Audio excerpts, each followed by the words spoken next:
So this is part 2 of this cute little flat lay in Procreate series. Now we're going to color it all in, and I'm not going to do quite as much talking just like I did in the last video because it's more simple and I think it's just nice to watch someone else's process. So for most of the coloring I use the selection tool.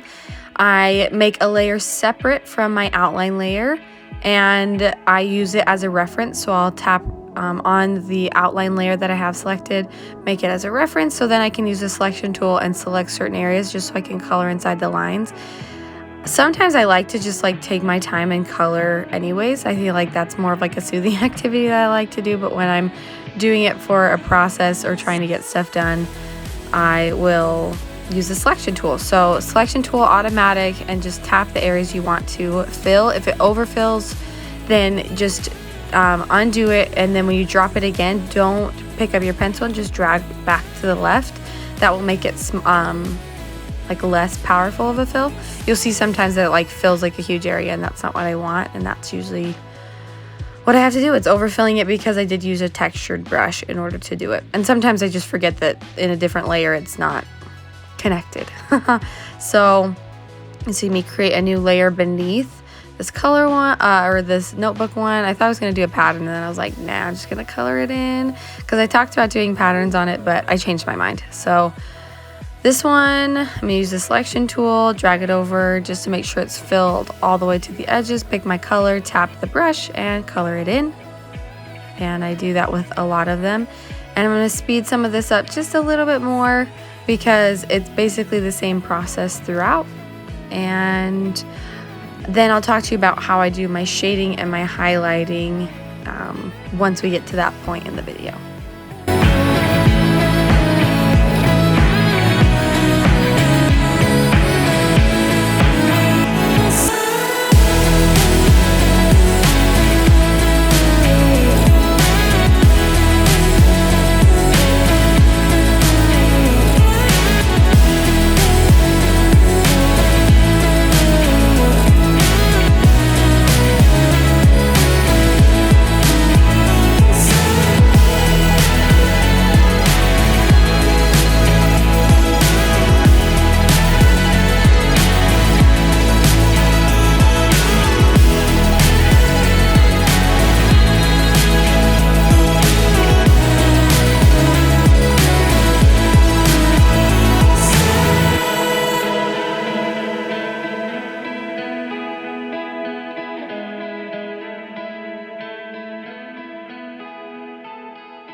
Slow back down again, and it's still faster, but now I'm going to start getting into the shading and highlighting portion. So what I do is I create a new layer in between the color layer and the outline layer. I make it a clipping mask, and then I do the overlay. So if you tap the little N on the layer, that will take you to all the different layer masks and the opacity.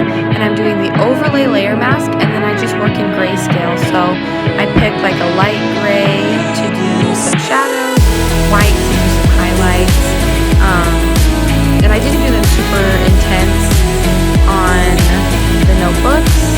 Can't really tell unless you look close. But I just kind of gave some shadows on the left side of all of those. Also just doing a little bit of the gray for all of these layers, just at the very bottom layer, just so there's a gray kind of shadow to a lot of these.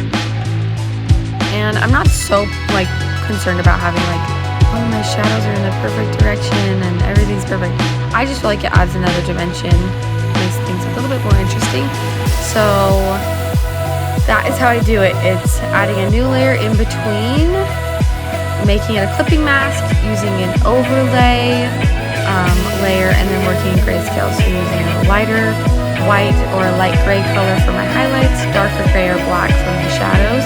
And why I do that is because it stays in that same shade. It just makes it a darker, or it stays in that same hue. So learning about color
highlights and shadows for that notebook.